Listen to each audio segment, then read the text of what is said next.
C'est le chant des marais, c'est le chant des déportés. Enfin, je pensais que c'était le chant des déportés, parce que je l'ai appris dans le camp. Quand je la chante, d'ailleurs, je revois toujours la scène. En fin de compte, cette chanson a été écrite par des Allemands qui n'étaient pas d'accord, justement, avec le régime d'Hitler et qui ont été emprisonnés à leur tour. On appelle ça le chant des marais. Loin vers l'infini s'étendent de grands prés marécageux. Pas un seul oiseau ne chante dans les arbres secs et creux. Ô terre de détresse, où nous devons sans cesse piocher, piocher. Vous avez le droit de répéter avec moi ces deux mots-là. Bruit des pas et bruit des armes, sentinelle jour et nuit, et du sang des cris, des larmes, la mort pour celui qui fuit. Ô terre de détresse, où nous devons sans cesse, à vous, piocher, piocher. Mais un jour dans notre vie, le printemps refleurira. Liberté, liberté, chérie, je dirai tu es à moi. Ô terre enfin libre, où nous pourrons revivre, aimer, aimer. Eh bien, merci. Vous ne m'avez pas envoyé de tomates. Je vais pouvoir me faire. Voilà. Je me prends pour une vedette. Voilà. Il va pleuvoir tout à l'heure. Bon, j'ai quelques documents, mais il paraît que vous ne les voyez pas. Donc, vous voyez, on parle toujours d'Auschwitz, parce que Auschwitz, c'est un centre ferroviaire où c'était un centre industriel. Il y a des mines de charbon à Auschwitz, et quand les nazis ont gagné la guerre en Pologne, cet endroit-là leur a très bien plu, parce qu'il y avait toutes les voies de chemin de fer qui arrivaient de tous les pays d'Europe à cet endroit-là, et donc les premiers prisonniers de guerre ont été installés à Auschwitz. Auschwitz était une caserne de soldats polonais, et du fait que la Pologne a perdu la guerre, eh bien, cet endroit a servi de lieu pour y maintenir les prisonniers de guerre. Donc, au début, Auschwitz était un camp de prisonniers de guerre, beaucoup de prisonniers de guerre russes, et aussi les résistants polonais qui n'étaient pas d'accord, et les résistants allemands, je veux dire, qui n'étaient pas d'accord avec la politique de Hitler. Donc, Auschwitz, une caserne, un endroit qui est très bien pour les nazis, eh bien, ils vont en faire un camp. Alors, un camp au début de prisonniers de guerre, et après, ça a été un camp pour mettre les juifs. Alors, Auschwitz, vous voyez, c'est une caserne. C'est un camp, ça veut dire qu'il y a des bâtiments, et comme c'était une caserne, c'était des bâtiments en dur, avec 2 étages, 3 étages, et c'était là que l'armée polonaise venait faire ses classes. Nous, Hitler est vainqueur, la Pologne, il va se choisir cet endroit-là pour mettre tous les prisonniers de guerre, et après, les premiers juifs sont arrivés là. Alors, on dit Auschwitz parce que c'est un centre, mais en fin de compte, il y avait plein de petits camps. Je dis petits camps, mais il y avait aussi un grand camp qui était Birkenau. Birkenau a été construit par les prisonniers qui étaient à Auschwitz. C'était un village à côté de Auschwitz, et quand les nazis ont commencé à arrêter les juifs, eh bien Auschwitz était devenu trop petit, et ils ont agrandi le camp d'Auschwitz en expulsant les petits paysans polonais qui étaient à côté, qui étaient à Birkenau, et à la place, les prisonniers de Auschwitz ont construit ce camp de Birkenau. Alors, moi, quand j'étais à Birkenau, je ne savais même pas qu'il y avait un camp qui s'appelait Auschwitz. J'ai appris ce mot-là quand je suis retournée. Pourquoi que j'ai été à Auschwitz? Parce que quand Hitler avait une haine viscérale des Juifs, il détestait les Juifs, même il n'était pas encore au pouvoir que déjà il parlait de tuer tous les Juifs d'Europe. Cette haine, on ne sait pas d'où elle vient, il y a un tas de choses qui se disent, mais elle était là. Et c'est pourquoi que je viens témoigner dans les établissements scolaires. Parce que la haine amène à des Auschwitz. On n'a pas le droit d'haïr des gens parce qu'ils ne sont pas de la même religion que vous aimez, parce que ils n'ont pas la même couleur de peau que vous aimez. On n'a pas le droit d'haïr au point de tuer des personnes à cause de ça. Hitler l'a fait, et je viens dans les établissements pour vous rappeler justement que la haine amène à ce que Hitler a pu faire. Il a fait, ce qu'il faut aussi surtout ne pas oublier, c'est que tout ce que Hitler nous a fait supporter était prévu avant l'arrestation des Juifs. C'est ça qui est terrible de savoir ça. La guerre, on se tue, vous avez l'ennemi en face de vous, ou c'est lui qui tire, ou c'est vous, donc il y en a un des deux qui va mourir. Tandis que là, des gens ne lui ont rien fait du tout, mais à l'avance, il a étudié avec ses collègues qui étaient du même opinion que lui, la façon dont ils allaient arriver à supprimer les Juifs d'Europe. Et tout ce qu'ils nous ont fait subir, la brutalité, cette façon de nous réduire à l'état de rien du tout, tout ça a été étudié à l'avance. On n'était pas encore arrêté, il n'avait été même pas encore vainqueur, que déjà il savait ce qu'il allait nous faire. Alors, tuer, mais en même temps humilier ceux qui n'étaient pas tués. Donc, Hitler gagne la guerre, Hitler commence tout de suite, en rentrant dans un pays qu'il a conquis, à envoyer, à dresser les lois anti-juives. Alors, moi, naturellement, je viens de ranger pendant des heures, et puis, comme de juste, j'entends, je ne me rappelle pas, c'est là. Donc, Hitler est vainqueur en France. On dit toujours la drôle de guerre, mais la drôle de guerre, elle a quand même tué beaucoup de monde. En tous les cas, avant de parler de déportation. Donc, Hitler gagne la guerre. La première chose qu'il veut, n'oubliez pas qu'il veut tuer tous les Juifs d'Europe. Pour tuer les Juifs d'Europe, il faut les connaître, il faut les savoir. Alors, il va lancer des lois. Il va falloir aller se faire recenser. Là, au moins, il verra où sont les Juifs. Alors, on va dans les bureaux de commissariat et on sort de là avec sur nos... Je ne sais pas si vous voyez rien très certainement, mais moi, je vais en parler, essayer de parler ce que je montre. Alors, sur nos cartes d'identité, il y avait un gros tampon marqué juif et on nous fournissait contre des tickets de rationnement.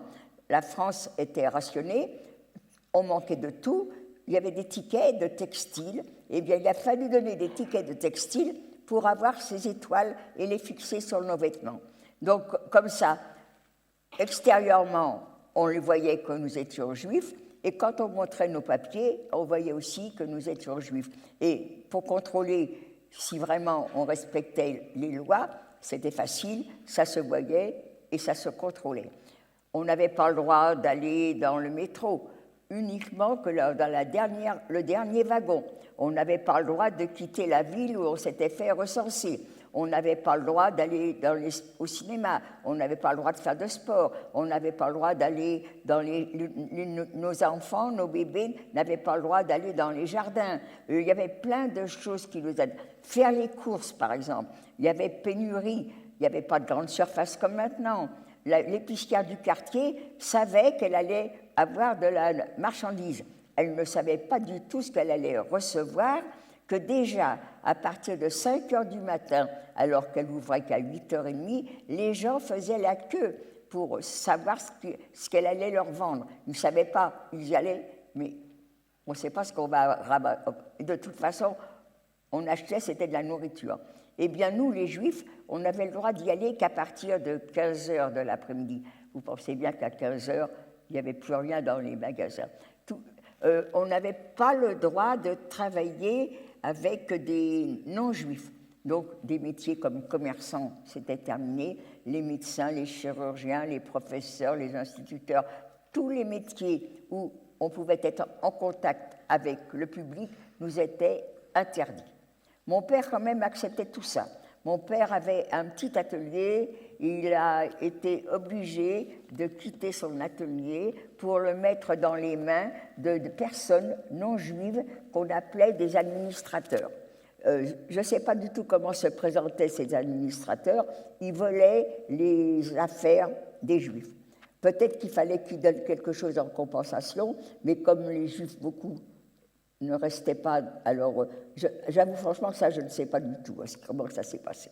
En tous les cas, mon père n'a plus le droit de travailler dans son atelier parce que les ouvrières qu'il a, il n'en a que 2, et puis il a un ouvrier, eh bien, ils ne sont pas juifs, donc il faut qu'il quitte son atelier. Et c'est cet homme qui n'était pas juif qui est désigné comme administrateur. Donc, pendant longtemps, c'est lui qui s'est occupé de l'affaire de mon père, et puis à un moment donné, eh bien, il s'est dit autant que je me monte, je fais l'affaire à mon nom, et ils ont laissé tomber l'atelier, et il s'est installé une rue à côté. Ce n'était pas très honnête, mais peut-être qu'il y en a d'autres qui ont fait ça. Donc, nous, et moi, Ginette surtout, qui est inconsciente, j'ai quand même 15 ans à l'époque, eh bien, je trouve ça agréable, parce que sinon, on n'était jamais ensemble. Mon père travaillait beaucoup, mes sœurs faisaient les marchés, donc elles n'étaient pas là à la maison. Et là, on a l'occasion de déjeuner tous ensemble, de dîner tous ensemble, et pour moi, qui ne va pas plus loin que le bout de mon nez, eh bien, j'ai trouvé ça agréable. Et puis, on va vivre comme ça jusqu'en 1942, avec tous les interdits, on est obéissant.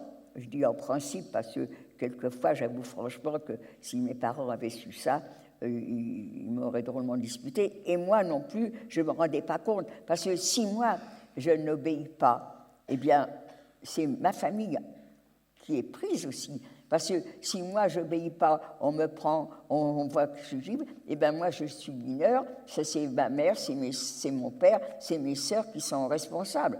Donc eux aussi vont être arrêtés. Mais ça, j'avoue franchement, je n'ai jamais pensé à ça. Donc, on va rester comme ça jusqu'en 1942, en obéissant presque toujours aux lois qui ont été promulguées. On est en 1942, en juillet 1942, je pense que c'était avant la rafle du Veldiv. Je ne sais pas si vous êtes au courant, il y a eu, comme les Juifs s'étaient fait recenser, c'était pas difficile d'aller dans les bureaux des commissariats et de voir les adresses et d'aller chercher les gens chez eux. C'est ce qui s'est passé. Mais nous étions déjà partis parce que sinon, je pensais bien une histoire comme ça, je m'en serais rappelé. Donc, nous, on est déjà partis. Alors, mon père s'est occupé de tout pour nous faire partir. Mais pourquoi qu'on est parti? Parce que ce monsieur qui s'est présenté le soir ne s'est présenté d'abord et ensuite nous a appris que, travaillant à la préfecture de police, il avait eu un dossier nous concernant. En tant que communiste, on était à surveiller de très près. Moi, je ne savais pas que mon père était communiste. Comment voulez-vous que je le sache? Il n'y a pas la télé, la TSF, on ne l'allume pas pendant qu'on mange, et mon père, qui est entouré de filles, ne va pas discuter politique avec des femmes. À l'époque, les femmes ne votaient pas. Donc, moi, je sors des nues, mon père est communiste. Par contre, ma sœur aînée et son mari partageaient l'appartement avec nous, et eux, je savais que ce qu'ils faisaient n'était pas normal. Ils recevaient beaucoup de monde, les gens arrivaient le soir très tard, partaient très tôt le matin, ne bougeaient pas de la journée. pour moi, ma sœur aînée et mon beau-frère étaient résistants, mais je ne les voyais pas communistes. Ça, la politique, je n'y connaissais pas du tout. En fin de compte, beaucoup de communistes étaient résistants, ils étaient les deux tout simplement. Mais quelqu'un a dû voir ce trafic et c'est ce quelqu'un qui nous a dénoncé.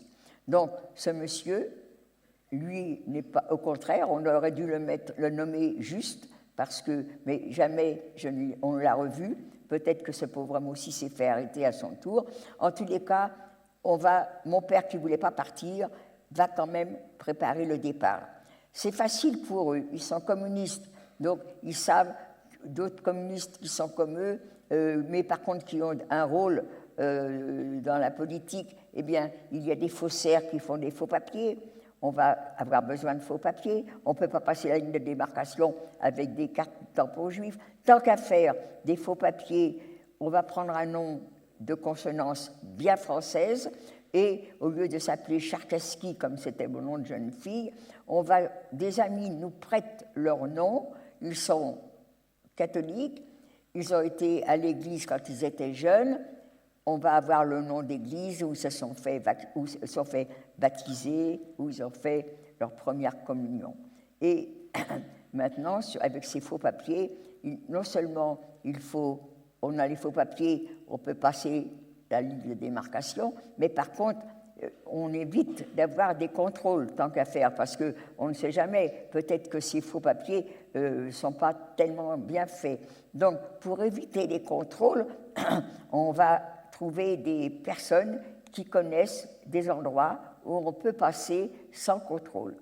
Ces gens-là sont des gens qui habitent le long de cette frontière entre pays occupés et libres, et ils vont observer que les patrouilles passent à telle heure, à cet endroit-là, donc ils vont éviter de nous faire passer à ces heures-là et à ces endroits-là. Ces personnes qu'on appelle des passeurs, beaucoup en ont fait leur métier, et un métier très lucratif, parce qu'ils prenaient très cher, mais par contre, il ne faut pas leur en vouloir, ils nous ont rendu service. S'ils ont fait leur passage régulièrement, il n'y a pas à leur en vouloir, sans eux, on ne pouvait pas passer. Mais par contre, comme toujours, il y en a des biens, il y en a des moins bien, et il y en a malheureusement qui ont donné leur clientèle, et il y en a aussi qui ont fait du chantage, arrivés presque à la fin de la zone occupée, ils s'arrêtaient. Si vous voulez aller en zone libre, il faut de nouveau nous donner de l'argent. Cela, c'est moins bien, mais bon, je vous dis, on en avait besoin, il nous fallait les passeurs pour pouvoir aller de l'autre côté. Nous, on est passé, on a eu 4 groupes, parce que mon père ne voulait pas qu'on passe toute seule, et 4 groupes, 2 sont passés les doigts dans le nez, absolument aucun problème, et puis 2 autres, il y a eu des petits problèmes. Mais le point de rendez-vous est Aix-les-Bains, et on se retrouve tous à Aix-les-Bains, c'est ça le principal. Alors maintenant, on est à Aix-les-Bains, on ne peut pas y rester, parce que ça coûte trop cher, et ma sœur aînée a des amis à Avignon, elle nous demande de nous trouver quelque chose. On est parti sans rien, donc il faut que ce soit meublé, il faut qu'on puisse y vivre. Et il nous trouve quelque chose à Montfavet, à côté d'Avignon. On va y vivre tous ensemble, et ça a été un peu dur parce que j'avais quand même mes sœurs aînées qui étaient mariées, qui vivaient avec leur mari, et donc elles avaient été habituées à vivre seuls, et maintenant on est toute la famille ensemble, les jeunes, les vieux. Il y a eu un petit peu de grincement dedans, mais on est resté quand même 3 mois ensemble, et c'était ma mère qui s'occupait de la mère au foyer, comme toujours. Alors au bout de 3 mois, je ne sais pas comment que ça s'est passé, mon père, qui allait dans Avignon, a été en contact avec le maire d'Avignon, qui nous a... est-ce qu'ils étaient du même bord, aux mêmes opinions politiques? Je n'en sais rien, peut-être oui, peut-être non. En tous les cas, il nous a procuré une maison en plein centre d'Avignon, rue Joseph Vernet. Elle était vide, et là, tant bien que mal, mon père et ma mère l'ont meublée. Ma mère avait beaucoup de goût, avec un bout de chiffon, elle faisait des rideaux, des doubles rideaux. Elle a vite transformé cette maison, qui était vraiment neutre, en un foyer agréable. On va rester, et on travaille, on a trouvé du travail. On a eu du mal, mais on a trouvé du travail. Alors, moi, je sortais de l'école de sténodactylo, j'avais mon diplôme, mais je n'avais jamais travaillé. Par contre, 2 de mes sœurs, qui étaient secrétaires de métier, avaient été mis à la porte de leur bureau parce que leur patron n'était pas juif et qu'il n'avait pas le droit d'employer les juifs. Donc, elles avaient été débauchées. Donc là, en zone libre, peut-être qu'on n'avait pas le droit de travailler. Je n'ai jamais posé la question, je dis toujours, il faut que je la pose. En tous les cas, en zone libre, on ne portait pas l'étoile, donc ce n'était pas marqué que nous étions juifs, et en zone libre, on ne s'est pas fait recenser. On aurait peut-être eu, en zone libre aussi, des tampons sur nos cartes d'identité. Vous voyez, ça, c'est des choses que je n'ai pas demandées. Je dis toujours, je vais le faire, et je ne le fais pas. Donc, je ne sais pas comment ça se passait en zone libre. En tous les cas, nous, en zone libre, on ne s'est pas fait recenser comme juifs. On n'est pas juifs, on est des gens qui avons un nom étranger, c'est-à-dire on a repris notre nom de famille. Notre nom de famille est d'origine russe, eh bien, on est de religion orthodoxe. Pourquoi? Parce qu'il y a beaucoup de gens des pays de l'Est qui sont... On peut avoir un nom étranger et ne pas être juif, et ils sont orthodoxes. Donc, il y a aussi des chrétiens, pareil, hein, mais nous, on était orthodoxes, et on racontait des histoires, et les gens avaient l'air de nous croire, donc on ne s'inquiétait pas. On a vécu comme ça jusqu'en 1943. En 1943, la France est complètement occupée, donc les patrons de l'entreprise qui nous embauchait remontent sur Paris avec leurs employés. Nous, on ne peut pas les suivre. Alors, qu'est-ce qu'on va faire? Eh bien, on va faire comme mes sœurs aînées qui font les marchés. Elles travaillent très bien, donc ce n'est pas la peine d'aller dans les bureaux où on gagnera moins d'argent. On va faire les marchés aussi, parce que le maire d'Avignon nous a procuré une place sur les remparts d'Avignon. Les remparts d'Avignon, c'est simplement pour les deux jeunes, c'est-à-dire ma sœur qui a 2 ans de plus que moi, et moi qui suis la petite dernière d'une famille de 6 filles. Mon père voulait absolument un garçon, il a eu 6 filles, et enfin, au bout de 7 ans, le garçon, enfin tant désiré, est arrivé. Donc la famille s'est arrêtée à 7 enfants. Donc je suis la plus jeune de la famille, ma sœur a 2 ans de plus que moi. Les 2 jeunes, on va faire les marchés, mais ça sera moins fatigant que les aînés, parce que les aînés, tous les jours, partaient dans une autre ville travailler. Le jeudi, c'était Orange, le mercredi, c'était Carpentras, le tel jour. Il y avait des cars qui les amenaient, mais alors, naturellement, elles se levaient très tôt et elles rentraient très tard dans l'après-midi. Nous, on va faire les marchés, mais ça va être moins fatigant, parce que le maire d'Avignon nous a procuré une place sur les remparts. On est à peine à 10 minutes de la maison, et tous les matins, on allait à pied, et puis le soir, on ramenait les invendus. On a fait ça jusqu'en 1944. En 1944, mois de mars 1944, une belle journée ensoleillée, il fait chaud, il fait beau, c'est la première journée depuis quelques mois de temps triste et frais. Eh bien, je suis à l'étalage et on est 3. On est 3, il y a ma sœur qui a 2 ans de plus que moi, comme d'habitude, on est toujours toutes les 2, mais là, on est 3 parce qu'une cousine est venue nous rendre visite. Donc, à 3, on tire au sort pour voir qui partira la première, et c'est moi. Mais moi, je suis, à mon avis, trop grosse.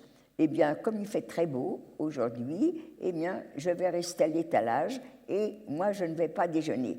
J'ai de quoi vivre sur mes réserves, et elles partent toutes les 2 déjeuner. Au bout de 3/4 d'heure, elles rentrent, elles me vantent les qualités du repas, et comme je suis gourmande, eh bien, tant pis, ma ligne, je la commencerai demain, et aujourd'hui, je vais à la maison. Remarquez que je l'ai commencé, en effet, je peux dire que j'ai commencé demain ma ligne. Hein. Donc maintenant, je rentre à la maison, on n'en est pas loin, je suis dans mes pensées. En tous les cas, je n'observe rien de spécial en m'approchant de la maison. J'aurais dû voir quelque chose, mais je n'ai rien vu parce que j'étais dans mes pensées. Je rentre à la maison, de dos, il y a 3 hommes qui sont là. Un est habillé en civil, sur la droite, et les 2 autres, c'est même pas la peine que je demande qui ils sont. l'uniforme de la Gestapo, ils sont à la maison. Devant eux, il y a mon père qui avait 61 ans, mon petit frère, je ne sais pas si... Oui, je ne vous les ai pas montrés, mais ils sont là, vous voyez. Alors, il y a mon petit frère qui a 12 ans, et bien mon neveu qui a disparu. Et je blague avec des choses comme ça, c'est pas bien. Bon, c'est pas grave. Un petit jeune homme qui a 14 ans, voilà. Mon neveu qui a 14 ans, et ils sont tous les trois devant ces messieurs. Je ne sais pas du tout comment ça s'est passé, qui a parlé. En tous les cas, j'apprends qu'on nous a dénoncé, on est juif. Je sais que mon père a acheté un certificat comme quoi on est orthodoxe. Mais on n'est pas juif, on est orthodoxe. Ça a marché pour nous de dire ça. Nous, c'est qui? Je vous ai dit qu'on était passé par petits groupes pour passer la ligne de démarcation. Moi, je suis avec un groupe, c'est-à-dire 2 de mes sœurs. Une à 5 ans de plus que moi, l'autre à 7 ans de plus que moi. On est toutes les trois, on va passer en zone libre avec un passeur qu'on va rejoindre à Angoulême. On ne le connaît pas, ce monsieur, on doit le retrouver au buffet de la gare à Angoulême. On arrive au buffet de la gare à Angoulême. Normalement, en tant que juif, on n'aurait jamais dû quitter Paris. Mais n'oubliez pas qu'on a fait des faux papiers. On n'a pas un nom, on a des faux papiers, mais avec un nom très catholique. Donc, on est maintenant dans ce buffet de la gare. Dès que le train a quitté la gare, toutes les issues sont surveillées. On ne peut plus ni entrer ni sortir du buffet de la gare. Et tous ceux qui sont dans le buffet de la gare sont emmenés en prison à Angoulême pour vérification de papier. On est en prison, je me souviens, la prison est en hauteur par rapport à la gare. On arrive à la gare. Là, on a eu un petit problème, mais ça s'est arrangé. Mais maintenant, c'est à nous d'être au contact des dirigeants de cette prison. On décline nos identités, on leur montre notre carte d'identité, qui est d'un nom très bien français et tout. Et vous êtes juive? Mais pas du tout. Si, il n'y a que les juifs qui vont en zone libre. Eh bien oui, non, il n'y a pas que les juifs, parce que nous, on n'est pas dans ce cas-là. Nous, on y va parce qu'on avait appris notre leçon, premier mariage dans la famille, et on veut y assister. Mais comme on a des faux papiers, comme les personnes qui nous ont donné leurs faux papiers nous ont dit qu'ils avaient été baptisés dans cette église-là, avaient fait la communion dans cette église-là, on a les noms des églises, on a les adresses, on n'est pas juif, vous n'avez qu'à vérifier, vous allez voir qu'on a été baptisé, qu'on a fait notre première communion. Est-ce qu'ils l'ont fait? Est-ce qu'ils ne l'ont pas fait? Je n'en sais rien. En attendant, on y est resté 2-3 jours, et au bout de ce temps-là, on a vérifié, vous n'êtes pas juive, alors vous repartez. Et on a repassé par ailleurs. On s'est tous retrouvés. Donc, là, moi, je me rappelle de cette histoire-là, et quand ces messieurs disent « on vient arrêter les juifs », mais non, on n'est pas juifs, on est orthodoxe. Quand nous avons été arrêtés, on n'était que 3 jeunes femmes.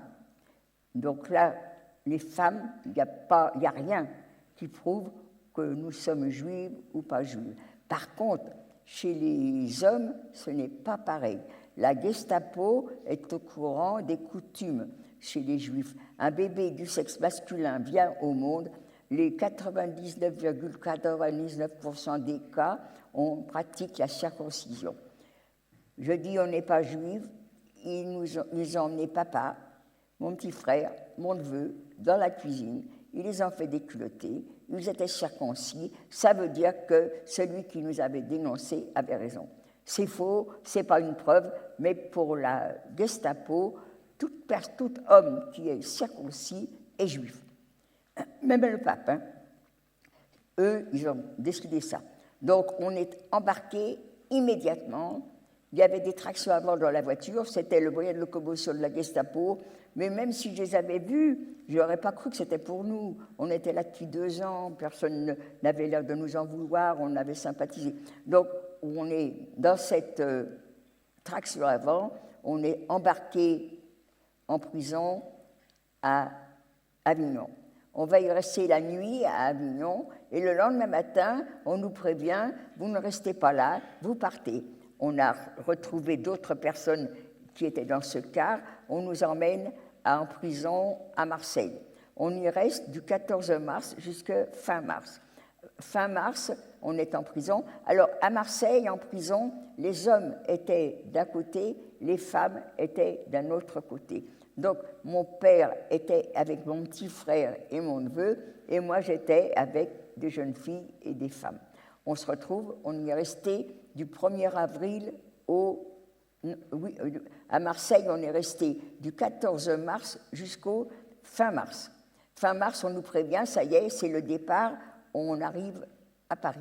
Mais on savait bien que ce n'était pas Paris, on savait que c'était Drancy, parce que tous les Juifs de France savaient que si on était arrêté, un jour, on passerait par Drancy.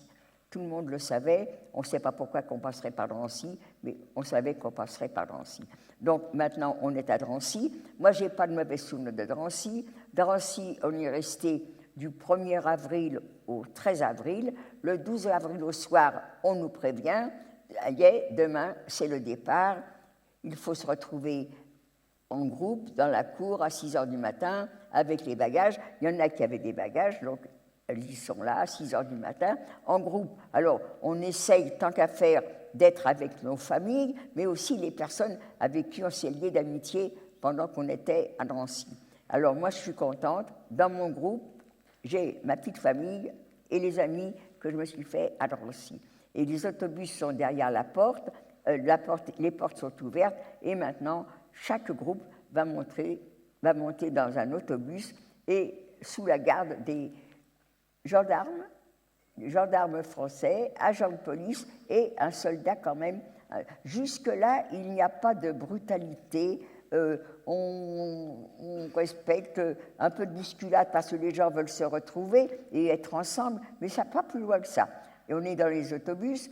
Est-ce qu'on était assis? Est-ce qu'on était debout? Ça, je ne me rappelle pas. Maintenant, on est arrivé à une gare. J'apprends que c'est la gare de Bobigny. Les Français nous lâchent et maintenant, on est aux mains de l'armée allemande. Et alors là, ça change. Là, ce sont des hurlements. On est bousculé brutalement. Il y en a même qui perdent l'équilibre et qui tombent.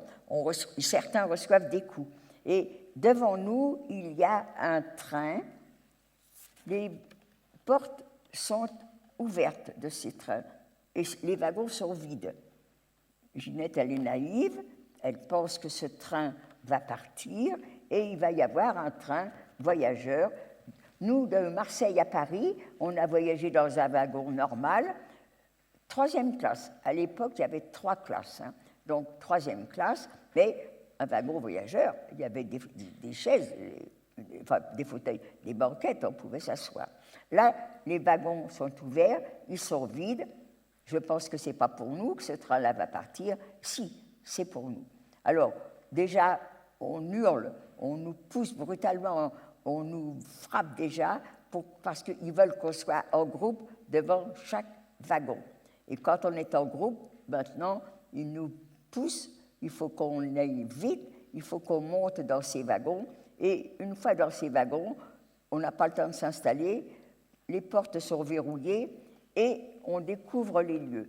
Alors, moi, mon wagon, aucune fenêtre. L'air et la lumière ne passent que par les planches qui sont mal serrées et aussi par des petits volets qui sont là. Nous, on n'a jamais su dans quelle direction on allait. On n'a jamais vu le jour, la nuit. On a été toujours dans la pénombre. On a eu du mal à s'asseoir, mais on était tous assis et on se demandait même comment on allait pouvoir bouger, si on avait envie de bouger, tellement on a eu du mal à placer les jambes. Et le train démarre. Du fait qu'on ne voyait pas, on ne sait pas si on allait dans le nord, dans le sud, dans l'est, dans l'ouest. Le train, à mon avis, le train ne s'est jamais arrêté. Mais comme dans certains voyages, centaines souvenirs de déportés, il y en a qui disent « le train s'est arrêté, on a vidé la tinette, on a repris de l'eau ». Alors, moi, de l'eau, je n'ai jamais vu dans mon wagon. Mais ça se peut, parce qu'on était tellement serrés. Si le seau d'eau était à droite, ou même s'il y en avait un à droite et à gauche, nous, on était au milieu avec mon père et mon petit frère et mon neveu. Eh bien, on n'a pas vu de seau d'eau. Et quant à... pour s'asseoir, je vous ai dit qu'on était assis, et maintenant, pour faire ses besoins. Quand on est rentré dans le wagon, il y avait une espèce de tonneau qui était là, qui nous embêtait, on l'a remis dans un coin, oui, mais après on s'est aperçu que c'était pour faire ses besoins. Donc, comme chacun avait eu le droit d'emmener une couverture, qu'il y en a comme mon père qui avait tellement maigri qu'il en avait mis 2 dans son pantalon, eh bien, les couvertures qui ont été en supplément, on a pu isoler et les gens allaient faire leur besoin. À un moment donné, eh bien, ceux qui étaient assis à côté n'ont plus voulu que les gens se soulagent. Pensez bien qu'à chaque secousse, ils recevaient des saletés, donc ils ne voulaient plus qu'on s'approche. Il y a eu des histoires, je n'ai pas dit qu'il y avait des bagarres, hein, il y a eu des disputes, mais c'est eux qui ont gagné. Alors ceux qui avaient vraiment des besoins, comment ont-ils fait? Je suppose qu'ils ont fait sous eux, j'en sais rien, je ne me rappelle pas, mais en tous les cas, l'odeur qu'il y avait dans ces wagons, où vous étiez peut-être 70, 80, 60, de personnes qui ne se sont pas lavées pendant tout ce temps-là, qui ont même fait leurs besoins sous eux, vous pensez bien que l'odeur qui se dégageait de ce wagon était infernale. Le train s'arrête, les portes sont déverrouillées. Oh, qu'est-ce que ça a été agréable! Un air froid qui est pénétré dans le wagon. On est aveuglé parce que nous, on était dans l'obscurité et que maintenant, on a des projecteurs qui nous éblouissent et on entend des hurlements et des gens qui sautent dans le wagon. Ils sautent dans le wagon, ils nous poussent en même temps qu'ils nous donnent des ordres. Descendez vite, schnell. Alors, schnell, je l'ai appris ce que ça voulait dire. Ça veut dire vite en allemand. Alors, il faut descendre vite, mais les gens ont des bagages. Elles cherchent leurs bagages. Non. Interdiction de descendre avec quoi que ce soit, mais surtout, il ne fallait pas s'inquiéter. C'est eux qui allaient nous emmener nos bagages dans le camp. Nous, on n'a pas de bagages, alors il n'y a pas de question, mais il y en a qui ont été arrêtés et ils ont pris des affaires. Donc maintenant, comme ils ne veulent pas qu'on prenne de bagages, les gens descendent, sautent, je ne sais pas comment ils descendent. En tout cas, moi, je suis prête à descendre. Je suis assise sur le bord de la porte et j'entends sur le quai des hurlements, des commandements, mais je ne comprends pas l'allemand. Et là, j'apprends que les personnes qui sont fatiguées, les personnes malades, eh bien, il y a à leur disposition les camions. Et en effet, on voit sur le quai, dans le bout du quai, des camions. On voit même des camions avec une croix rouge, vous voyez, qui prouvait que c'était la croix rouge qui était là. Donc, moi, j'entends ça, fatigué, malade. Non, papa n'est pas malade, Gilbert n'est pas malade, mais par contre, fatigués, ils le sont. Papa, Gilbert, montez sur le camion. Ils m'ont écouté, ils sont montés sur le camion. Je n'ai même pas pu leur faire un petit bisou en partant. Ils n'avaient même pas fini ma phrase que déjà, on les avait poussés pour aller vers les camions. Et maintenant, nous, par contre, on va partir. On est sur le quai et tout le monde, tous ceux qui n'ont pas voulu marcher, qui n'ont pas voulu monter sur les camions, et c'est la majorité, on est sur le quai, et sur le quai, les ordres arrivent, les femmes et les enfants d'un côté, et les hommes de l'autre côté. Mon neveu, c'est un enfant, il aurait dû être avec moi, mais comme il paraît plus que son âge, il va retrouver les copains qu'il s'est fait à Drancy, des copains qui ont son âge, qui paraissent avoir l'âge qu'il a, c'est-à-dire qui paraissent avoir 15-16 ans. Lui, il n'en a que 14. Donc, il m'a quitté, mais ça ne fait rien, puisque sans arrêt, les officiers, vous inquiétez pas, vous allez vous retrouver dans le camp. Alors, je ne m'inquiète pas, lui non plus, je ne l'ai pas embrassé. Et puis maintenant, moi, je suis là, et je suis dans, ils veulent qu'on soit 5 dans un rang, et bien je suis la 5e d'un rang, et lentement, on va passer devant ces messieurs qui vont nous observer, oh, pas longtemps. Ils nous regardent et un geste à gauche, à droite. D'un côté, on est très très peu, et de l'autre côté, ça gonfle, ça gonfle, ça gonfle. Pourquoi gonfle de l'autre côté? Parce que tous les enfants de moins de 15 ans, toutes les femmes de plus de 45 ans, les femmes enceintes, les femmes qui avaient la maladie, toutes ces personnes-là vont aller de l'autre côté, et nous, on est très très peu, et nous, on va partir à pied dans le camp parce qu'ils estiment que ce sera trop fatigant pour les autres. Et moi, quand j'entends ça, on m'a toujours dit que les nazis étaient vraiment inhumains. Est-ce que c'est inhumain de vouloir que les gens qui sont malades, que les gens qui sont, que les femmes enceintes, que les personnes qui sont fatiguées, que les personnes qui sont vieilles montent sur les camions? Ça prouve au contraire que ce sont des êtres humains, et tant mieux, je suis contente. Papa et Gilbert font partie de ceux qui vont aller en camion. Parce que quand on est parti à pied, eh ben, c'était très, très fatigant. Ils avaient raison. Maintenant, on arrive au début du camp. Déjà, une odeur nous chatouille les narines. On voit des cheminées, on voit de la fumée. Ben, là, voilà mon usine. Et puis les champs, je suis en train de les traverser. Et maintenant, je rentre dans le camp et vraiment, je suis étonnée de ce que je vois. Pour moi, un camp de travail, c'était une usine. Alors la cheminée, je la vois, là, je vois, elle est là, mon usine. Et puis, quelques baraques, mais pas comme ça. Là, ce n'est pas quelques baraques. À l'infini, des baraques, des baraques, des baraques, des baraques. Et en plus des baraques, on voit aussi des...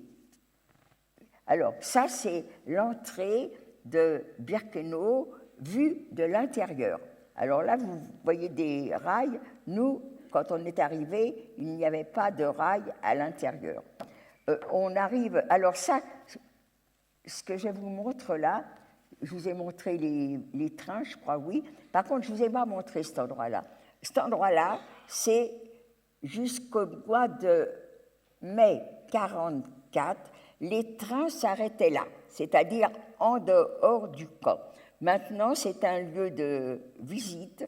Ce wagon est exposé là, tout seul, et pour rappeler aux gens qu'à cet endroit-là, des millions de personnes ont trouvé, pas tout à fait là, mais tout au moins, c'est le dernier endroit où les familles se sont toutes retrouvées ensemble. C'est la dernière fois que je voyais à cet endroit-là mon père, mon frère, mon neveu vivant. Mais je ne le savais pas. Je ne le savais pas. Donc maintenant, quand j'y vais, normalement, beaucoup de personnes ont la larme à l'œil parce que c'est vraiment là le dernier endroit où leur famille était vivante. Ça s'appelle la Judenrampe. Maintenant, on est rentré dans le camp et maintenant, alors ça c'est les portes de Birkenau vues de l'intérieur. Hein. Et voilà ce que l'on voit quand on arrive à Birkenau. Vous vous rappelez que quand on arrive à Auschwitz, on voit des bâtiments. Hein. À Auschwitz, je vais enlever tout. Je ne vais pas y arriver. Alors, à Auschwitz, ce sont des bâtiments en dur, mais Birkenau, qui est à 3 km, qui est un camp, on apprend un camp d'extermination, voilà ce que l'on voit quand on rentre dans Birkenau. Vous voyez des barbelés, à perte de vue des barbelés. Vous avez des miradors. Alors, des miradors, tous les 10 mètres, un mirador comme ça, où vous avez les soldats dedans, mitraillettes dirigées vers nous. Et vous avez tous les 20-25 mètres un mirador comme ça, où les soldats sont en haut et ils voient beaucoup, beaucoup plus loin ce qui peut se passer dans le camp. Moi, je suis étonnée, je ne pensais pas du tout que c'était ça, un camp de travail, mais bon, je ne suis pas habituée des camps de travail, alors je me suis trompée. Hein. Maintenant, on rentre dans le camp, on est rentré dans le camp. Sur le côté, il y a un bâtiment, on nous y emmène, et ce bâtiment est partagé en petites salles. On rentre dans une salle, je voulais vous montrer, mais j'ai peut-être mal rangé, c'est pas grave, ce que je voulais vous montrer après. On rentre dans cette baraque, la première salle, elle est vide. Parallèle au mur, vous avez des tables. Derrière ces tables, vous avez 2 femmes. Derrière chaque table, il y a 2 femmes. Nous, on est devant, on vient d'arriver, on est debout et on nous dit « déshabillez-vous ». Et souvent, la question « qu'est-ce qui était pire ?» Mais tout est pire dans un endroit comme ça. Mais il y a un début du pire. Et pour moi, je dis pour moi parce qu'on a tous des réactions différentes, d'être nu devant des personnes que je ne connaissais pas. C'était des femmes, mais ça ne fait rien. Je suis nue, je ne connais pas ces femmes, j'ai honte, j'osais même pas les regarder. J'avais que 2 mains, je cachais mes seins, je cachais mon sexe, je regardais le bout de mes pieds. Et maintenant, c'est à mon tour d'être devant cette table. J'ai toujours la honte qui est là, mais bon, une a un registre devant elle, je ne sais pas ce qu'elle marque, je ne sais pas du tout. L'autre, brutalement, alors que moi je cachais mes seins, attrape mon bras et sur mon bras me met un numéro. Pour certaines femmes, la nudité, elles l'acceptaient, mais être marquée comme un animal qu'on amène à l'abattoir, pour elles, ça a été ça le pire. Elles ont frotté, ça part pas, c'est profond. Alors, être marquée comme ça, pour elles, ça a été le pire. Moi, le pire, c'est cette nudité. Et j'ai tellement honte d'être nue, ne me demandez pas si le tatouage, ça m'a fait mal, ne me demandez pas ce que j'ai ressenti quand on m'a mis ce numéro sur le bras. La honte est plus forte que tout. Maintenant, notre groupe a été tatoué, notre groupe a été enregistré. Ces messieurs nous réservent encore d'autres choses. On va nous emmener dans une autre petite salle. Des femmes sont debout derrière un tabouret. Et là encore, la honte. Devant toutes les femmes qui sont autour, les femmes, c'est les femmes qui viennent d'arriver, on est encore civilisés, on est nus, hein, c'est déjà terrible. Et maintenant, devant ces femmes, on est nus, on va s'asseoir sur un tabouret, et ces femmes qui sont là derrière ce tabouret sont des déportées comme nous, mais elles ont oublié quelles étaient leurs attitudes quand elles sont arrivées comme nous. Elles ont perdu toute notion d'humanité. Elles auraient pu se mettre de façon à nous cacher des autres. Eh bien non, elles s'en foutent complètement. Et les voilà qui nous enlèvent les poils du sexe. Là encore, c'est quelque chose d'affreux pour moi. J'ai honte. Et pour d'autres, parce qu'en même temps qu'ils vous enlèvent les poils, on vous enlève aussi vos cheveux. Eh bien, pour certaines, c'est justement ces cheveux qui est le pire, parce qu'elles acceptent la nudité, elles acceptent le tatouage, mais on a touché à leur chevelure. Elles étaient tellement fières de leur chevelure que maintenant, leur belle chevelure est à leurs pieds. Alors maintenant, on est toutes nues, on n'a plus de cheveux et on nous parle de douche. Alors, on est contente. Alors, on arrive dans une salle, les douches, d'abord, les douches sont au plafond, vous avez on nous pousse brutalement, on nous partage, parce que quand je vous dis qu'on nous pousse brutalement, déjà on reçoit non pas des coups, mais nous pousser c'est tellement brutal qu'on peut perdre l'équilibre. Et maintenant, parce qu'on est toutes silencieuses, on est abrutis, on ne sait même plus ce qu'on fait. Et là maintenant, on est sous une pomme de douche, on attend que l'eau coule. L'eau, elle coule, oui, mais bouillante. Tout le monde hurle. Aussitôt, elle est glaciale. Tout le monde hurle. Et on n'est même pas mouillé que déjà, on nous vire de cette pièce, foutez le camp, et on doit attendre les autres dans une pièce où toutes les vitres sont cassées. Ça, c'est voulu encore, c'est exprès. Si on attrape du mal parce qu'on est en courant d'air, ça veut dire qu'on ne sera pas costaud pour travailler. Donc maintenant, on est passé, on attend les autres. Naturellement, quand on est sorti de la douche, on cherchait des serviettes dans un camp. Mais où est-ce qu'on se croyait? Donc, des serviettes, on n'en a jamais eu. Donc, on attend les autres. Maintenant, ça y est, tout le monde est passé. Je peux dire que quand on est jeune, on arrive à rire dans des situations tragiques. Eh bien, on a ri parce qu'on était tellement moche sans cheveux, on ne se reconnaissait pas.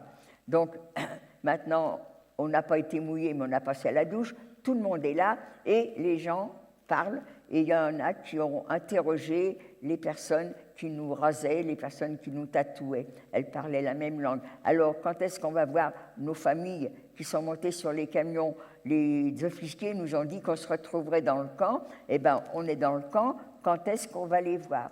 Et ces femmes-là, qui sont là depuis 1 an, 2 ans, eh bien, nous montrent presque d'une façon contente de nous l'annoncer, nous montrent mon usine, les cheminées, la fumée, l'odeur qui s'en dégage. Et elles nous apprennent que tous ceux qui étaient sur les camions, tous, eh bien, n'ont pas mis un pied dans le camp, elles ont été emmenées directement, on les a assassinés, et ce que l'on voit, cette fumée, c'est leur corps qui brûle. Vous me le croyez, vous, maintenant, parce que vous avez entendu parler de ça. Mais nous, on vient d'arriver, on est encore civilisés, on nous a enlevé toute preuve de civilisation, mais dans nos têtes, on l'est encore un peu. Eh bien, mais elles sont folles. Qu'est-ce qu'elles nous racontent? Mais elles sont jalouses, tout simplement. On est françaises, elles ne nous aiment pas, et en plus, on vient d'arriver, alors qu'elles, elles sont là depuis 1 an, 2 ans, 3 ans. Alors, on ne les a pas crues. Comment voulez-vous qu'on croie des gens? Quoi? Papa, Gilbert, n'étaient pas malades, ils étaient fatigués. Et tous ceux qui voulaient marcher, qu'on a obligés de monter sur les camions, ben, s'ils voulaient marcher, c'est qu'ils n'étaient pas malades. Non, non, on ne les a pas crus. Et maintenant, nous, on est rentrés dans le camp. Et en fin de compte, on a attendu la matinée, l'après-midi, le soir, le lendemain, et toujours personne. Donc, on aurait dû le croire tout de suite, mais on ne l'a cru que plusieurs heures après. Voilà comment des gens, soi-disant civilisés, ce qu'ont fait ces personnes-là. Comment ont-ils pu... Maintenant encore, je vois des bébés dans des poussettes, et des fois je me dis, dire que des hommes ont pu assassiner des enfants comme ça, des enfants, des vieillards et tout. On a du mal à le croire, mais on peut le croire parce que des gens qui veulent amener à eux, à leur cause, d'autres personnes ont des arguments extraordinaire pour leur faire comprendre.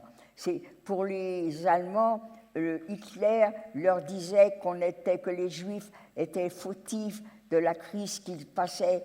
Maintenant, en effet, il y avait beaucoup de chômage, donc les Allemands payaient les indemnités de guerre, c'était très dur pour eux. Hitler arrive et leur raconte que la faute de tout ça, c'est les Juifs. Ils n'ont même pas cherché à comprendre.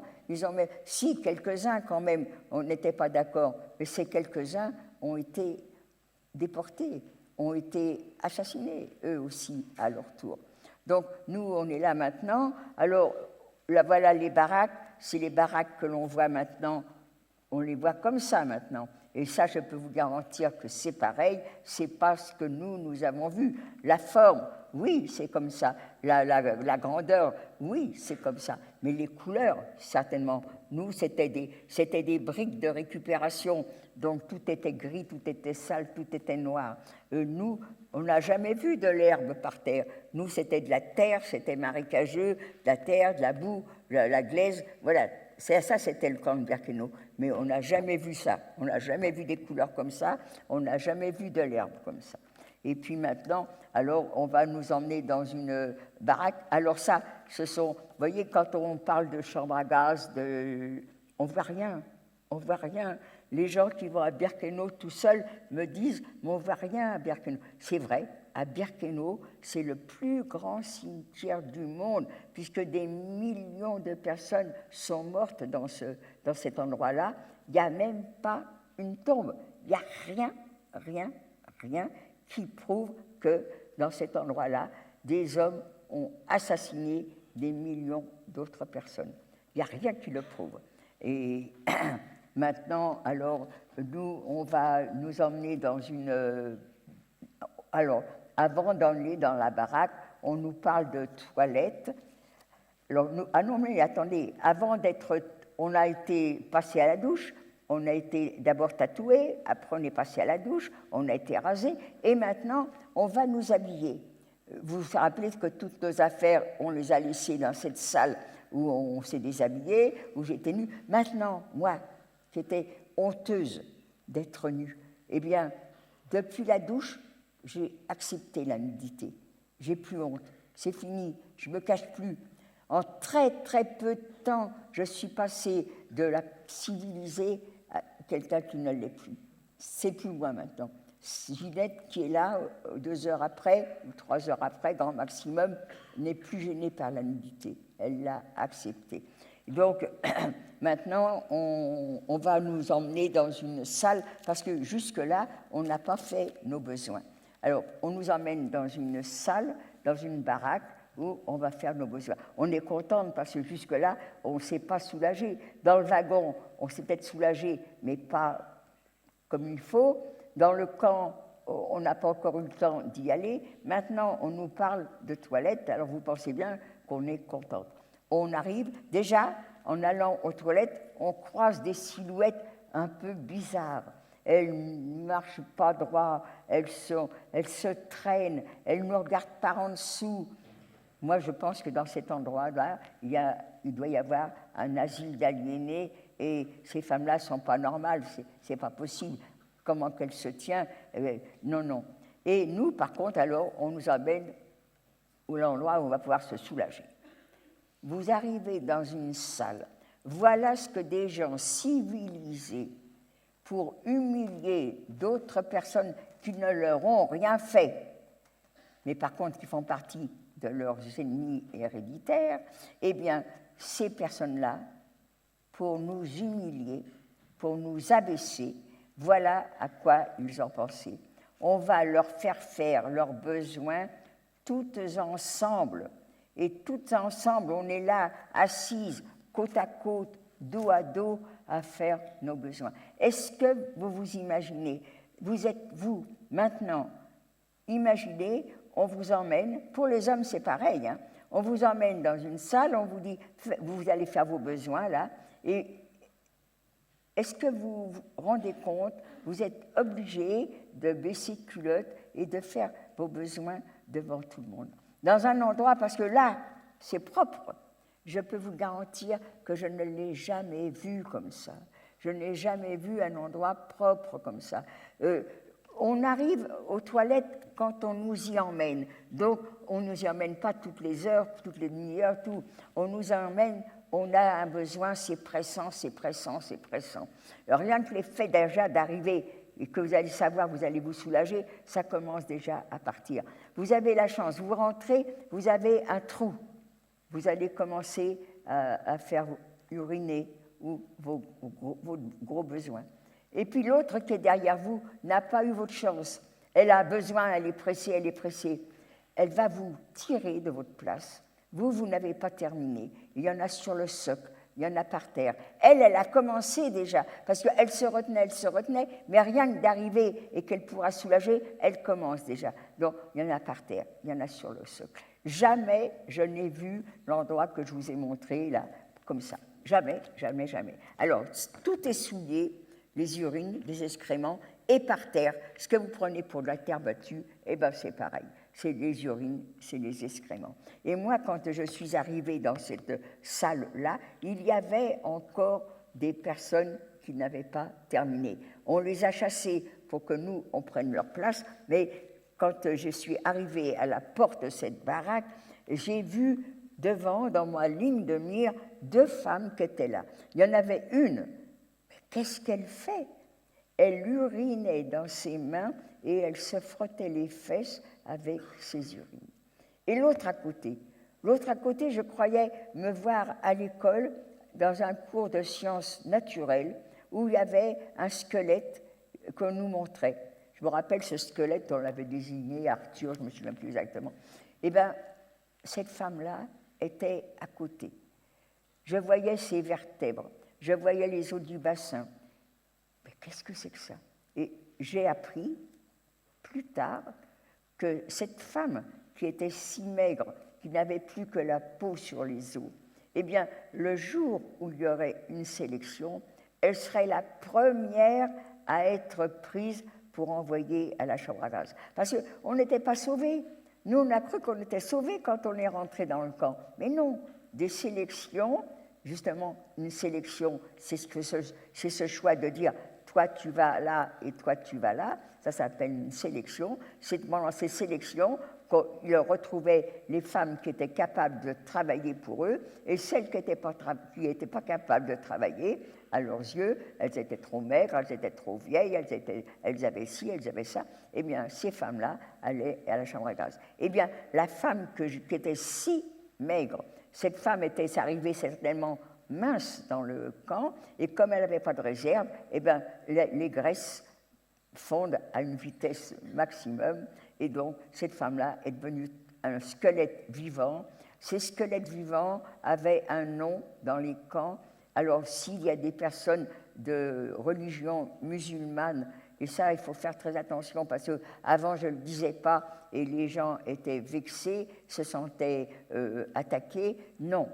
Ce nom qui désigne ces femmes très, très, très maigres, c'était musulmane. Ça n'a rien à voir avec la religion, mais ça désigne les femmes qui sont très, très, très maigres. Et quand il y avait une sélection, ces femmes-là étaient tout de suite prises, il n'y avait même pas à les faire tourner, mais sinon les autres, qui n'avaient pas d'aspect sur le coup maladif, eh bien, ils nous faisaient tourner comme ça devant eux.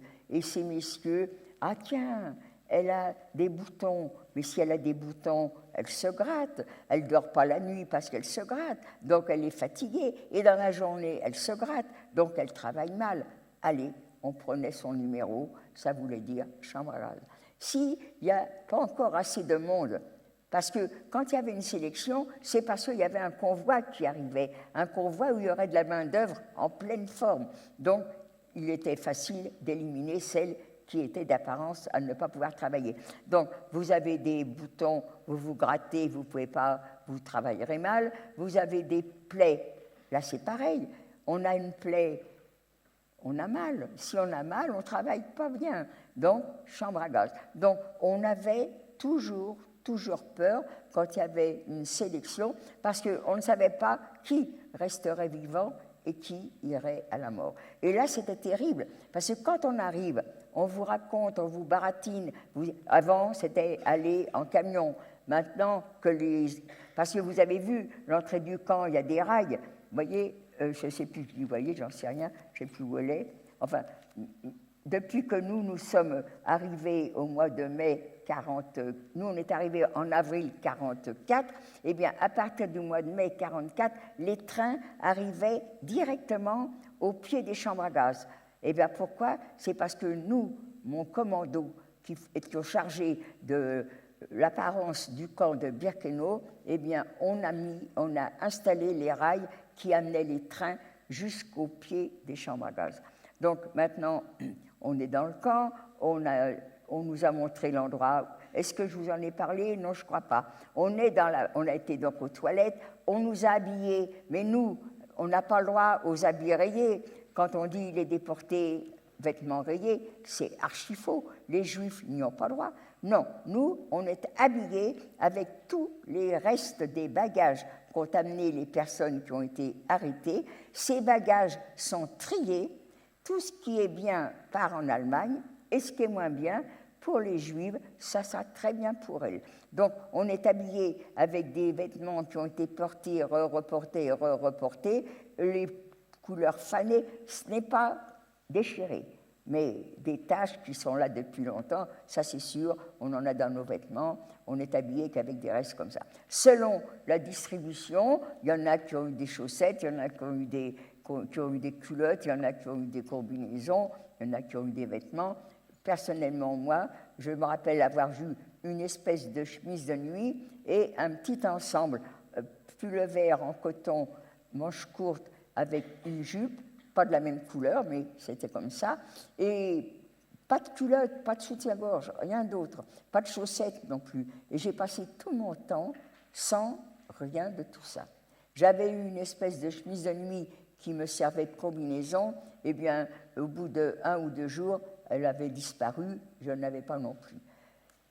Moi non plus, je suis toujours en train de me demander comment qu'on a fait. Quand on va là-bas dans le camp, on a tout en triple. J'y étais encore la semaine dernière, j'avais gros pull-over, chaussettes, pantalons, collants. Là-bas, j'ai passé tout le temps par des températures sibériennes avec un petit tricot et pas de culotte, pas rien du tout, pas de chaussettes. Je ne sais pas comment qu'on a fait, bon, mais je suis là. Mais moi je suis là, mais il y en a combien qui sont restés? Sur 67 500, on n'est rentré que 2 500. Ça veut dire qu'on n'a pas tous supporté cette... Et tout ça à cause de la haine. Donc maintenant, on est à Birkenau, on va d'abord travailler en quarantaine, ça veut dire que le travail n'est pas obligatoire, ça sera décorvé. Alors du coup, là, je peux vous garantir qu'on a été frappés comme c'était les premiers coups qui tombaient, mais je vous garantis qu'ils sont bien tombés. Comme il n'y avait pas de volontaires, personne ne voulait aller travailler, eh bien, elle nous prenait, elle nous frappait pour nous obliger à travailler. Et ce travail, en quarantaine, un travail ridicule. On vous met une espèce on appelle ça des tragues, un plateau.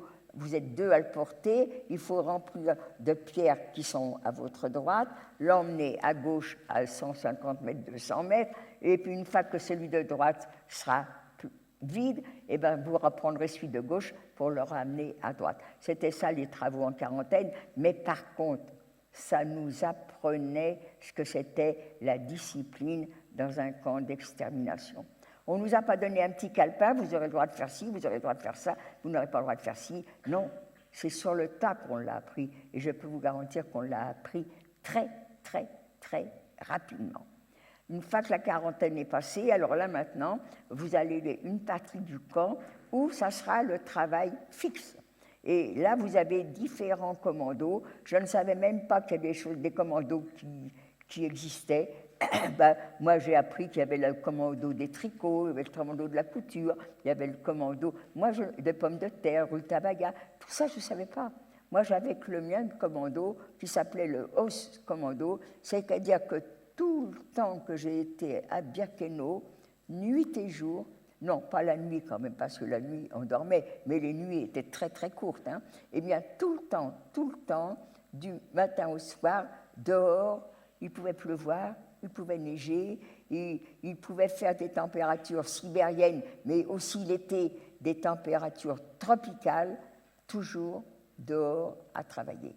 Et si la capo voyait que vous étiez un peu fatigué et que vous restiez sans travailler sur votre manche de pelle, je vous garantis qu'elle se précipitait, elle vous rouait de coups et elle vous remettait au travail. La fois d'après, jamais vous faites plus à rêvasser, vous travaillez tout le temps. Et j'ai eu la chance de rester à Birkenau jusqu'en novembre 1944.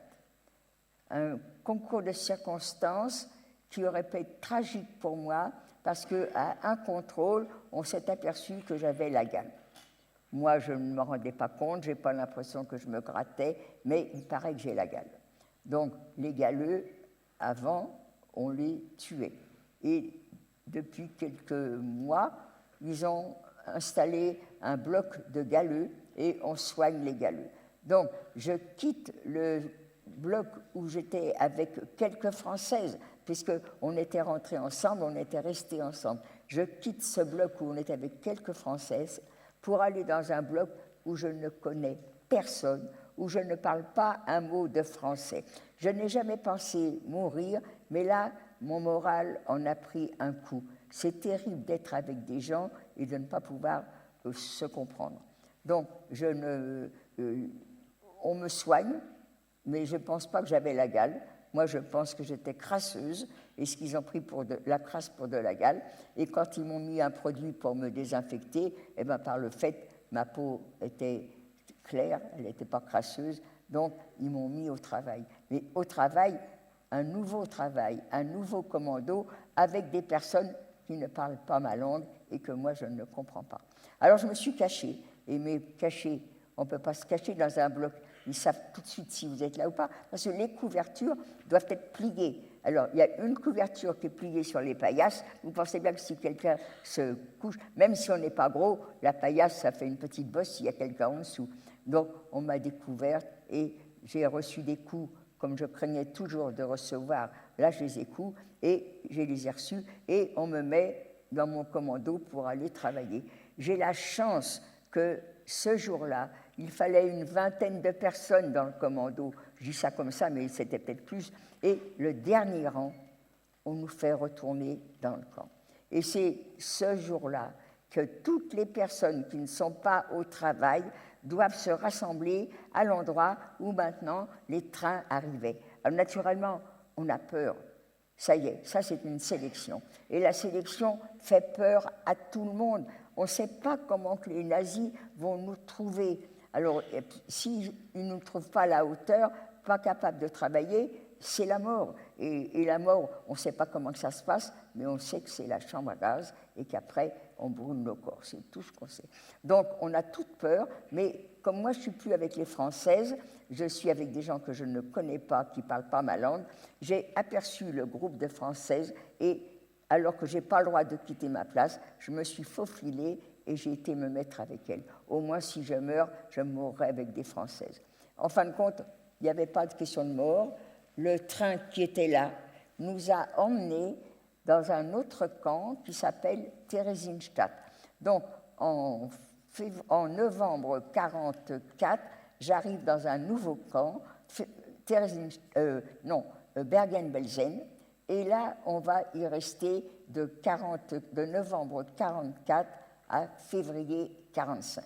Bergen-Belsen, pourquoi tu nous as emmenés là? Personne ne travaille. Qu'est-ce qu'on a besoin? Pourquoi tu nous as emmenés? Pourquoi tu sont embarrassés de nous? On ne le saura jamais. Mais pour moi, Bergen-Belsen, tout en étant moins dur que Birkenau parce qu'il n'y avait pas de travail, donc s'il n'y a pas de travail, il n'y a pas de capot, donc les capots qui nous battaient, ben, il n'y a plus à nous battre. On a été pris en charge par une jeune fille qui était d'origine allemande, mais qui parlait un français impeccable. C'est elle la chef de chambrée. Elle nous considère comme, non pas comme des juifs qui valent rien, elle nous fait raconter des histoires, elle nous fait raconter des films, elle nous fait raconter des lectures. On est redevenu à Bergen-Belsen, après un certain temps, des humains. Et maintenant, quand on est rentré dans le camp, derrière un mur de grillage, on voit des femmes et des enfants. Il y a tellement longtemps qu'on n'avait pas vu d'enfants, on s'approche. Elle parle français, qu'est-ce que c'est que ça? Et on apprend que les déportés, les femmes de prisonniers de guerre et leurs enfants qui étaient arrêtés à Drancy, eh bien, on ne les déportait pas. On les emmenait, on les laissait dans le camp de Drancy. Et malgré cet interdit, eh bien, ils les ont quand même déportés quand Paris a été libéré. Ils les ont déportés, mais au lieu de les emmener à Birkenau, où ils étaient tués, eh bien, ils ont été à Bergen-Belsen, où on ne tuait pas les enfants ni les personnes âgées. Voilà. Donc, je suis restée à Bergen-Belsen. J'avoue franchement qu'il fallait être débrouillarde pour survivre à Bergen-Belsen. Je ne l'étais pas. Pour recevoir de la nourriture, il fallait se battre ou il fallait resquiller, je ne le savais pas. Donc vraiment, j'ai été très malheureuse à Bergen-Belsen, mais quand même, je ne voulais pas mourir. Hein. Et puis, on a la chance d'apprendre que des contremaîtres d'une usine vont venir acheter du personnel au commandant de Bergen-Belsen. On s'est présenté devant ces messieurs. Je ne sais pas ce qu'ils cherchaient. En attendant, ils ont été contents de nous voir et tout ce qu'ils demandaient, tout ce qu'ils posaient comme question, on savait tout faire. Donc, on a été embarqués pour l'usine à Ragun, à côté de Leipzig. Et là, c'était vraiment comme un camp de travail. Ce que j'imaginais, il y avait l'usine et à quelques 200 mètres, les baraques. Et alors, les baraques différentes de celles qu'on a vécues, c'était fini la promiscuité. Nous, on dormait toujours n'importe où, collés les unes aux autres, d'abord pour nous réchauffer, mais ensuite parce qu'il n'y avait pas de place. Et bien là, on a déchambré, partagé entre une dizaine de lits, mais le paradis. Alors, la nourriture, le premier jour, on ne savait pas, ils nous ont distribué un pain, on a cru que c'était un pain par personne, il y en a qui ont mangé leur pain immédiatement. Moi, je suis fourmi, je ne mangeais pas mes rations de pain, qui étaient beaucoup plus petites. Hein. Une ration de pain, ça fait à peu près le 5e d'un pain de mie, vous voyez, ça fait donc une grosse tranche de pain. Sur cette grosse tranche de pain, on y met une plaque de margarine. Alors, il y a une photo, je ne sais pas si je l'ai, peut-être pas, je ne sais pas, enfin ça n'a pas d'importance. Il y a une photo où on a pris, ils ont mis à peu près en image les rations que l'on a, je ne sais pas où c'est pas, si je la trouve, je vous montrerai. Mais enfin bon, on voit une écuelle, et à côté de l'écuelle, on aperçoit un pain, qui, comme je vous dis, coupé en 5, et à côté de ce pain, il y a un petit bout de margarine. Ça, c'est le repas de tous les jours. Tous les jours, tout le monde avait cette ration. Et puis le soir, là, une fois par semaine, le soir, après l'appel du soir qui était très pénible, alors il nous donnait un supplément de nourriture à ce que je viens de vous donner là. Alors le supplément de la nourriture, c'était soit une cuillère de marmelade, soit une tranche de saucisson. Et il y avait un espèce de petit marché qui se faisait, tout le monde était au courant, la preuve c'est qu'on nous l'avait indiqué dès qu'on est arrivé, les gens qui avaient organisé quelque chose. Quand on dit organiser, on devrait dire voler, mais dans un camp, voler, c'est pas beau, alors organiser, ça fait un petit peu débrouillard. Moi, je n'étais pas débrouillarde, je n'ai jamais organisé quoi que ce soit, mais j'avais non plus rien à organiser.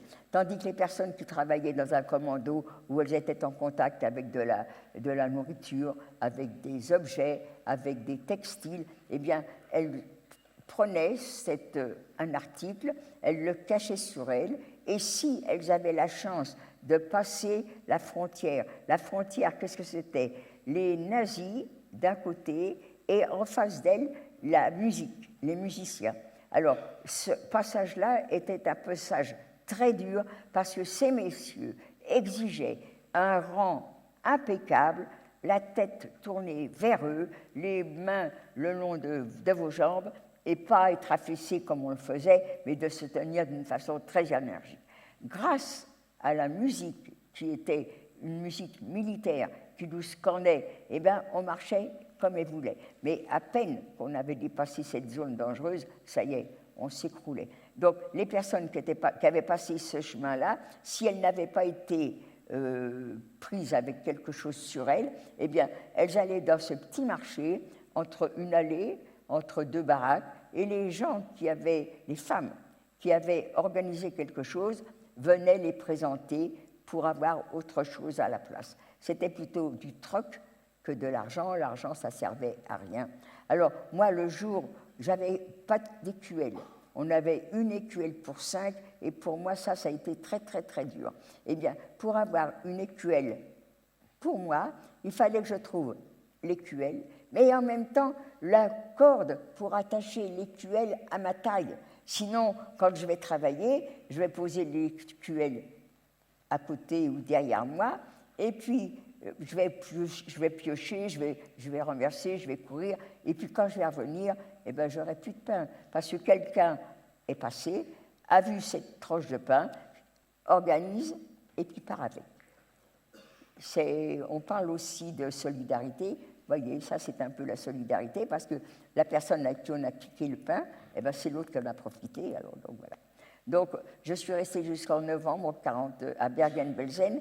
En février 1945, les ouvriers des contremaîtres viennent nous chercher. On va aller à Ragun, à côté de Leipzig, et là, on va travailler dans une usine.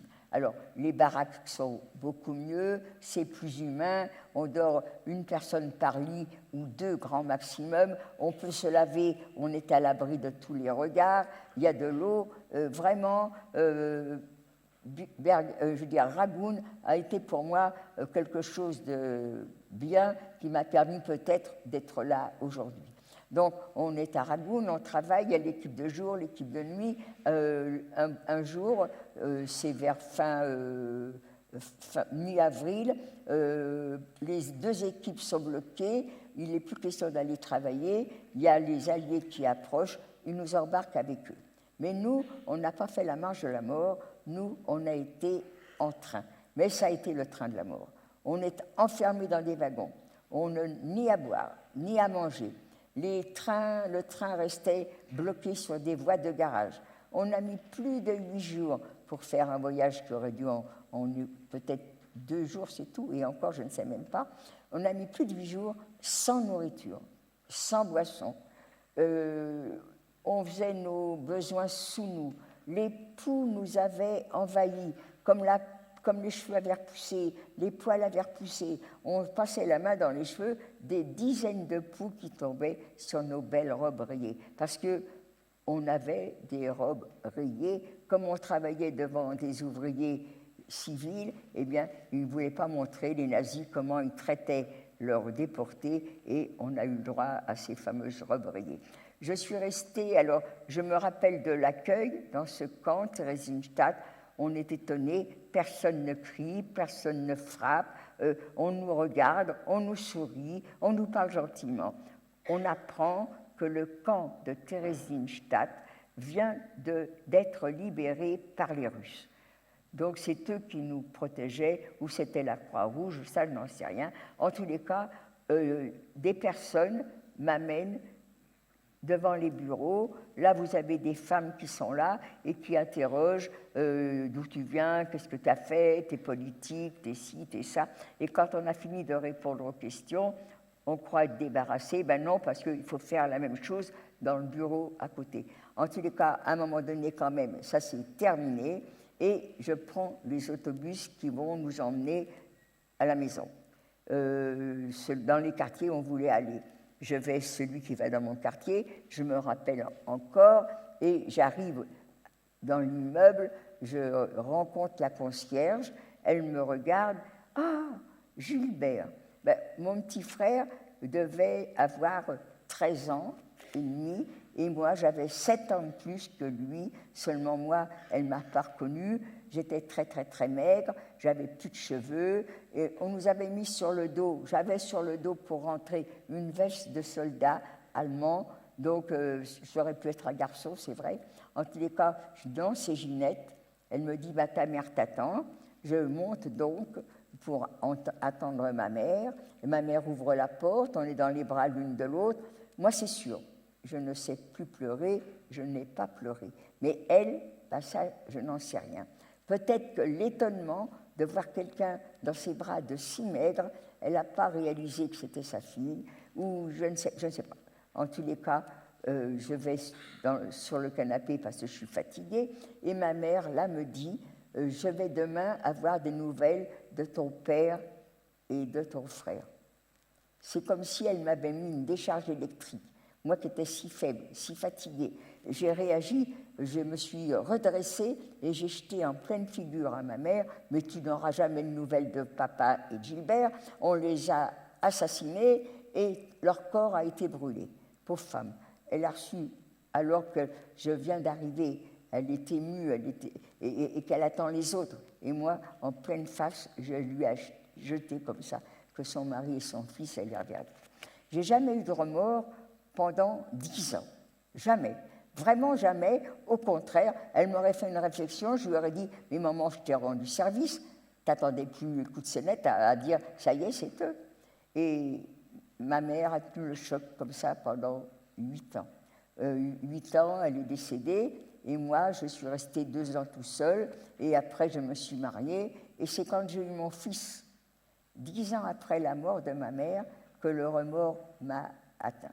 C'est là que je me suis rendu compte, on annonce à une mère que son fils est mort et de quelle façon il est mort, eh ben, ça doit être dur à accepter. Et ma pauvre maman l'a accepté, et on a vécu ensemble pendant 8 ans sans que jamais, jamais, elle me fasse une réflexion. C'est moi qui me fais les réflexions maintenant. Et puis, voilà, après, je me suis mariée. Et puis... Alors, j'espère, on ne m'a pas arrêtée. J'espère qu'il y a encore le temps pour les questions. Et je vous écoute. J'attends les questions. Alors, avant toute chose aussi, on a l'habitude de me remercier. Surtout, je ne veux pas de remerciements. Les remerciements, il faut les faire aux professeurs qui nous font venir. C'est eux qui se donnent du mal en dehors de leur travail. Il faut qu'ils nous contactent, il faut nous téléphoner, nous retéléphoner, aller chercher les billets. Donc, c'est eux qui ont le mérite de nous recevoir. Et il ne faut pas croire qu'on va dans tous les établissements. C'est parce que vous avez des professeurs qui tiennent à vous, qui veulent vous rendre, ils vous considèrent comme des futurs adultes. Ils ont confiance en vous. Et c'est pour ça qu'ils nous font venir. Donc, c'est surtout eux qu'il faut remercier. Remercier aussi les dirigeants de vos mince, je vais y arriver, les proviseurs ou le principal, parce qu'eux aussi, c'est pareil. Là, ils ont accepté hier d'être dans un réfectoire. Normalement, l'hygiène interdit ça. Eh bien, dans certains établissements, on déménage tout et je le fais. Ici, c'est le maire qui a prêté son amphithéâtre. Vous pouvez remercier tout ce monde-là. Mais quant à moi, on ne me remercie pas. Par contre, moi, je vous remercie à l'avance parce que j'ai parlé et maintenant, c'est vous, ma mémoire.